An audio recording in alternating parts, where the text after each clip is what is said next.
Okay, welcome to the Millikin Athletics podcast, to be potentially renamed later. We might reach out and ask some people for some suggestions, but for now, Millikin Athletics podcast. My name's Charlie Ward. I'm the head men's soccer coach here. I am your host for the time being. I'm not the important one today.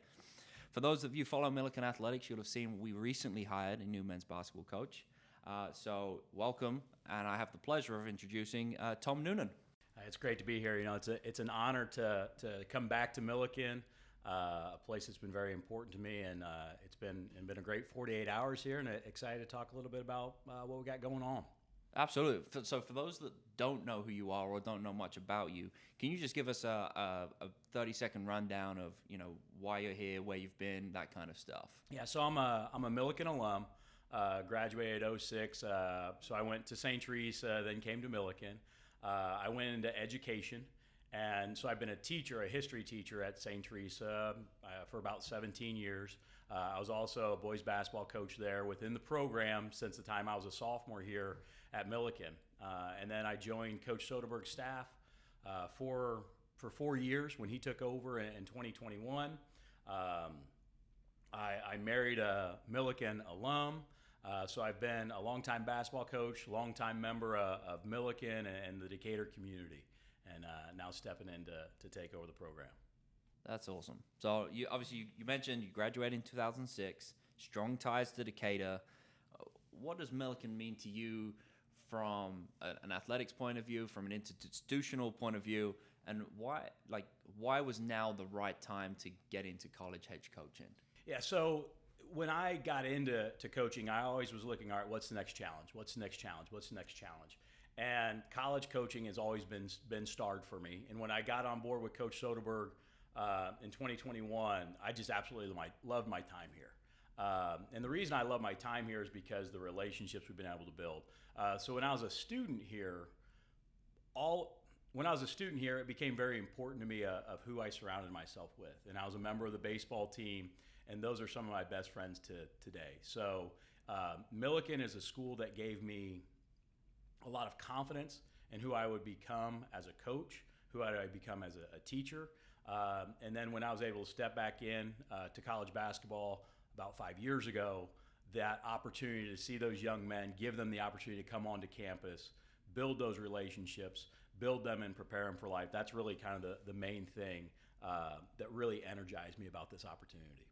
That's awesome. So when you stepped into Coach Soderberg's staff in 21, what did you see as the biggest difference going from St. Teresa into Millikin, being part of a staff rather than being the guy, which obviously you now are?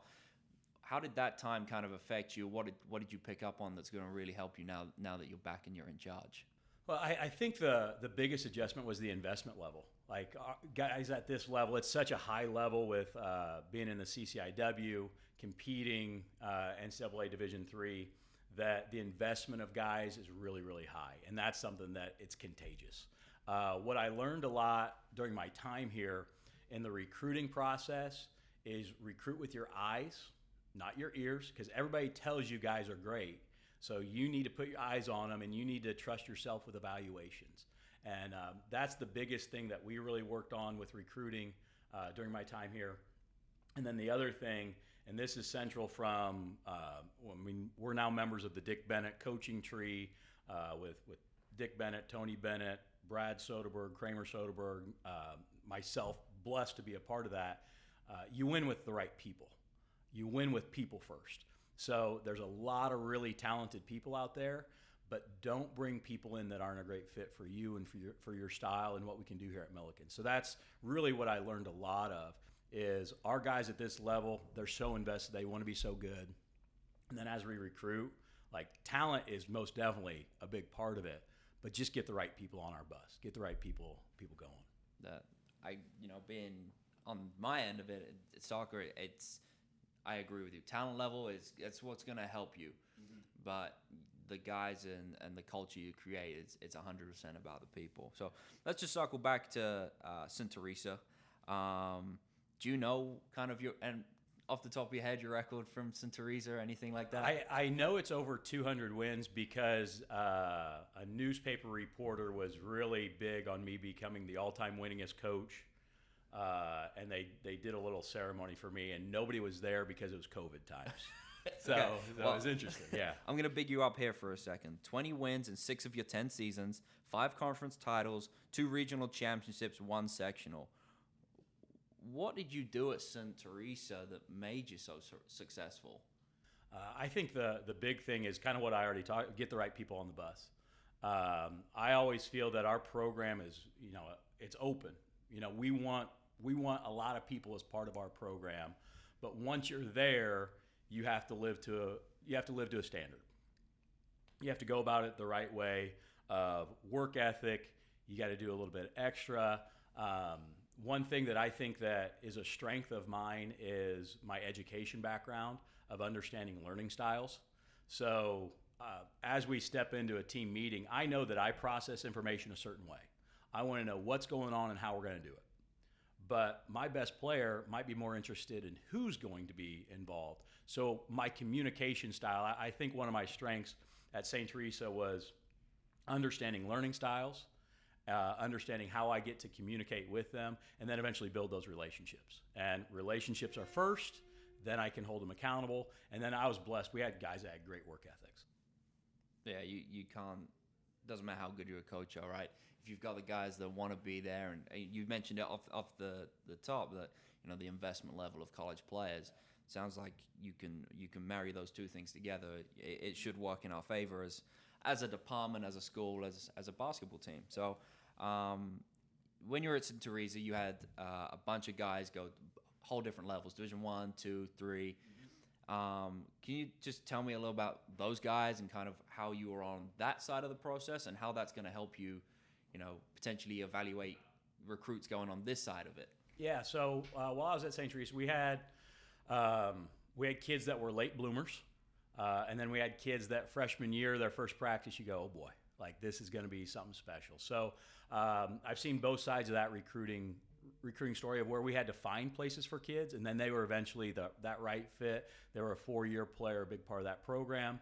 And then we also had one guy that was one of the top in the state, and eventually everybody's coming to see him by the end of his sophomore year, offering everything there. What I appreciated about all those coaches recruiting our players, those that our players were interested in, is they were much more interested in our players beyond the court and what the ball could do for them opportunity-wise. And, we've been blessed. I had a player, Brendan McElroy, who was a late bloomer, eventually played Division II over at UIndy.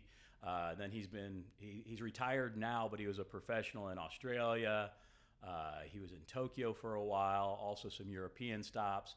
And what I really appreciate about Brendan's entire journey is they really poured into him about player development. So number one, it was about relationship, and then it was about how to improve him. So I think that as a recruiter, I appreciate how they treated him. And that's kind of what I want to find in guys. I want to find guys that are a little bit of a late bloomer and then continue to pour into them and develop them. And then the other thing that I really appreciate about the college coaches as they were recruiting our guys is they really cared about our program, or they made all of our guys feel part of that kid's process. And so once again, it's about relationships. And a lot of those guys, we're recording this on, Thursday, right? Thursday. Last Friday was the Final Four. And I went over to the Final Four, and as you're walking down the street, you're saying hello to those coaches and the relationships that I was able to build off of it. So the coaches weren't only interested in that one player. They were interested in helping me as a coach. They're interested in helping all of our other players. So those relationships and how those guys went about recruiting is something that I really appreciate. Now, there are others that were very transactional. We want this player for that. And I was lucky that I felt my players weren't interested in that, because I knew that wasn't really what made them tick or what their values were about. So building those relationships is something that I want to model as we continue to build this program. Do you think the mindset of a high school athlete from when you were coaching S&T to what the guys that you're potentially recruiting now? Do you think the mindset's different with the highlights of men's basketball? And you say talking about being in the Final Four, especially NCAA put all 3 Final Fours in one city this year. Do you think the mindset's a little bit different with how they're perceiving college? I think to an extent there's a little bit more of a transactional basis that, what can I get out of this? Where I think that continues to grow as a society, and everybody wants a return on investment. It's just what do you value in that return? And I know at the Division I level, like right now, it's all about a check, right? It's all about the NIL.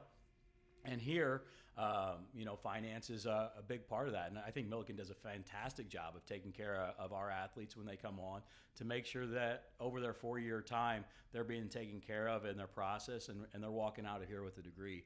So everybody is worried about return on investment. But the kids that I've talked to, the players that I've talked to, what they really want is they want a community to be a part of.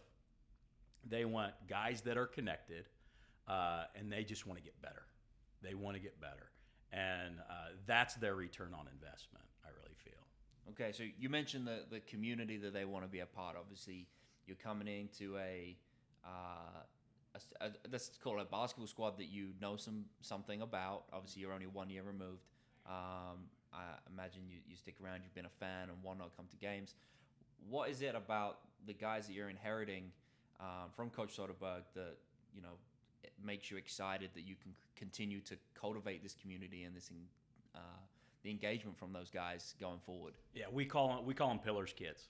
The core values. So one thing that I'm really going to emphasize is resilience, handling all situations, being resilient, and then really bringing in edge of competitive toughness.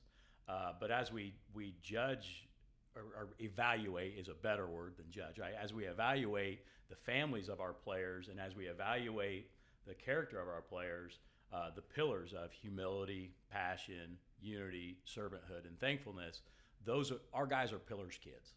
And if they have those characteristics about them and their personality, it's just a joy to be around them every single day. So when I was on staff here, I told Coach Soderberg every day, I love coming to practice. Now it's a grind. We weren't winning all the time. It is a grind in the winter. It's a long season. But just being around our guys, their personalities, their work ethic is contagious. It motivates me. And being away from it a year maybe allowed me to appreciate it even more than I did while I was here. But yeah, I was very connected last year of sitting in my basement yelling and my wife's asking what's going on. And then I've got fans that are in the stand that are texting me when the live feed goes out. So I was very connected with these guys. I tell them, I'm one of your biggest fans. I love watching our guys play. And that's what I'm excited, opportunity to work with them every single day to improve their play. Yeah, awesome. I'm not too knowledgeable about basketball, but, we come out, watch games, and you see, it's fast-paced, it's exciting. Guys are committed to not just to the team, but to each other, yeah. Right? And I can kind of grasp what's going on, but you can see it, the togetherness and whatnot, which is fantastic. Let's kind of pivot towards recruiting, okay? Obviously, that's going to be a big part. What does a on the court Tom Noonan basketball player look like? Yeah, I want guys that are competitive. And when I evaluate that, I'm looking at how do you handle all situations, what's your body language on the bench, how do you talk to each other on the court. I want somebody that's going to compete at all times, but compete for the team. So I want somebody that's got a little bit of an edge, the competitiveness. We want positional size. But size, if you're a dude, if you're good enough and you have that skill and you can create advantages with the basketball to help yourself or your teammates, we're going to pursue you. But we would like positional size. We want guys that have high motors because if we want resilience, you can't have a quit in you. So we want high motors. We want guys that are in great shape. When things get hard, they continue to battle through. So those are kind of, without looking at anything skill-wise, that's a big part of our evaluation. Competitive toughness, how you talk to each other, how you handle yourself. We would like size because that just gives us versatility on the things that we can do, how we can guard, how we can play on both ends of the floor. And then a really, really high motor guy where you don't stop at any point of the game, no matter the situation. And then obviously skill-wise, we got to score the ball.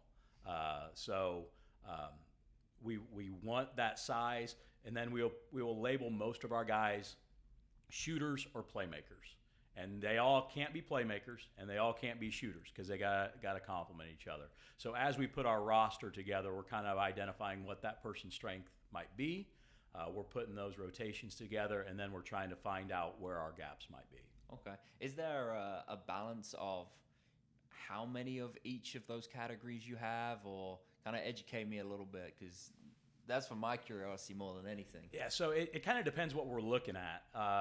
And I feel that soccer and basketball are very similar because it's all about spacing. It's all about creating an advantage, getting two on the ball, moving it, identifying those things with different advantages. As we put the roster together, what our goal is going to bring in a freshman at every position. So we're going to try to bring in the best freshman we can, no matter what, but the goal within the class is to have a point guard, a shooting specialist, a slasher, which would be like a 6'5" to 6'7" guy that can usually put it on the floor and go dunk it on you. We want a 4-man who's a little bit of a bigger guy, traditionally ability to shoot, and then we want a 5-man who, whatever their skill level is, defensively they're going to make it really, really hard for the opponent. And then all of them, rebounding is going to be part of it, but we'll build that in. So as freshmen, we want to make sure we get at least one in each position. If we're going to take somebody in the transfer market, that's a little bit of a quicker recruitment. With the transfer market, what we're going to look for is somebody who can play. Probably somebody, when they come in, they're likely going to be in our top 10. Because if you're moving schools, you probably have a little bit of a shorter timeline when it comes to development. And we want to bring guys in that are able to play. And those are the same things that we're going to look for. We're going to look for, do we have the right academic fit for you? Don't come here just to take classes and play basketball. We're going to get you the diploma that eventually makes you very hireable after this. So we need that academic. The basketball fit. All right, where is a gap that we might have? Who may have just graduated or whatever might be happening. We're going to try to find that basketball fit gap. And then most definitely they have to have the character that we have everybody else accountable as a freshman. Absolutely. So you mentioned Coach Soderberg, and one of the things you spoke about was relationships. Coming out of the high school environment, when it was a coach, now obviously as an athletic director, you must have, especially in the central Illinois area, a lot of relationships and connections. Is that something that you plan to lean on when you're looking for guys, whether it's this year or next year? And how does that play into you trying to bring in the best talent, both from Central Illinois and potentially further afield, into your Millikin basketball? Yeah, I think my relationships, because they haven't been what can you do for me relationships, they've been genuine relationships of how can we help each other, and then just respect for these other coaches. As we evaluate a kid, what is that kid like every single day? What's that kid like every single day? So I'm most definitely reaching out to a lot of high school coaches right now. I got a lot of high school coaches that are reaching out to me, just helping us find those guys. What I love about Millikin is we've done a really good job recently of reaching out to this community, and people know what Millikin's about. They know what Millikin basketball is about. And from my relationships with them, they know what I'm about. So they can identify kids for me of this kid would work there. This kid would fit there. So those relationships are going to be a big part about finding guys. And then it's my job and my staff's job that we're still in the process of putting together to go evaluate and do, the pillars check, the basketball evaluation, and making sure that they're the right fit here. Because we want guys that are aligned. I don't want somebody coming in loving basketball for 3 hours and miserable the rest of their day, or loving the rest of their day and then miserable for our basketball. We got to have guys that fit our community. It has to be a balance. And, something I've said to guys when I'm recruiting is like, you don't want to have to replace them next year. You want to get it right from the basketball fit, from the educational fit, whether that's major, the amount of classes, all that kind of stuff. I think we both agree Millikin can sell itself to a certain point. So kind of my next question, we saw what the athletics department put out when we introduced you to our existing players, and you talked about being intentional. You talked about a whole bunch of things, earning their trust, just like you're going to have to when you're basically re-recruiting this group. Yeah. What are the selling points of yourself? And I know we kind of touched on it with like an educational background and stuff, but what is it that you're going to sell Tom Noonan? How are you going about that? Yeah, I think I'm consistent. And as we go through life, we've got, everybody has great days, bad days, great day, bad days. And I really kind of drive into the idea that I'm the driver of the bus. And now as the program, as the program visionary, all right, I got to get everybody pulling in the right direction. And I think I do a good job of communicating with people on a consistent matter. If it's conflict, let's handle it right now, and let's handle it in an adult way. So I think consistency is something that I can pour into them. And then I also want them to know that we're going to be really, really prepared. I'm a reader. I'm a lifelong learner. So if there's something out there that might be best for our guys, I'm going to pursue to master it, to eventually pass it down. So I want them to be a better player. One thing I told them when I was fortunate enough to meet with them as a team, I don't want you to be the same player when we start the season that you are today. So as a coach, I am constantly watching film. I'm going to clinics. I'm calling people to always improve myself. So whatever coach I am today, as you grow as a player, I'm working to grow as a coach to continuously push myself as well. So we're in this journey together. Absolutely. I love that. So kind of wrapping up, looking forward, I know you said, was it 213 days when you got here? So we'll be about 211. 211 now. To your first game. It's going fast. Do you know who it is? No. I haven't seen the schedule. I did have a couple of the coaches that we have been playing that have kind of told me when we're going to play. But my priority right now this week has been really pour into our guys here and connect with as many as our recruits as possible. And then scheduling X's and O's basketball, we'll need to get it done, but that's not my priority right now. Absolutely. I was, curious, but so what does the next however many years, kind of this first year, what does success look like in year one compared to maybe year five for you as a head coach? I want to see continual growth from our guys. I know I've said that a lot, and it's a little bit of coach speak, but how do we handle situations? How do we execute at the end of games? How do we behave when adversity hits? I want, and this is once again another blessing that I'm stepping into, is we were in the weight room this morning, 6 o'clock, and I asked our strength coach, who our guys just absolutely love, said, all right, has anybody, when we didn't have a coach here, did anybody miss? Was anybody late? And he goes, no, not at all. This group's not an issue. So what I'm looking forward to is with that investment, with those guys being so committed, that we find ways to take that commitment to a next level.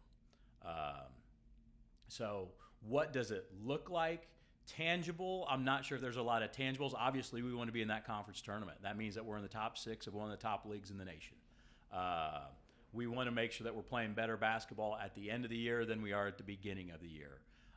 What does that look system-wise? What does that look rotation-wise? I don't know. But our goal is going to be get better every single day. That's the fun part, right? You get to figure that out over the next well, probably 150 days before you start hit preseason, all that kind of stuff. Yeah, shout out to Jasper as well while you mention it, and he does some great work. I know it doesn't look like I do too much lifting, but get to see some of your guys interact with them when they're maybe making up or getting an extra session. Like they get after it, so that's awesome. All right, guys, thank you for listening. Tom, we're really excited to have you here. We really hope, both myself and as an athletic department as a whole, that you have success, because that means we're all being successful. And we look forward to seeing you out on the recruiting trail, seeing what you're bringing in, and then come, September, October time, when you start getting on the floor with all those guys, that you can have success, wins and losses, and et cetera.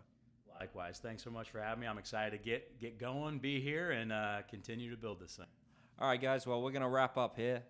If there's anyone you would like to see come in and I can grill a little bit now that we've got Tom Noonan out of the way, just write in, send a message, whatever it is. We look forward to hearing from you. Okay, bye.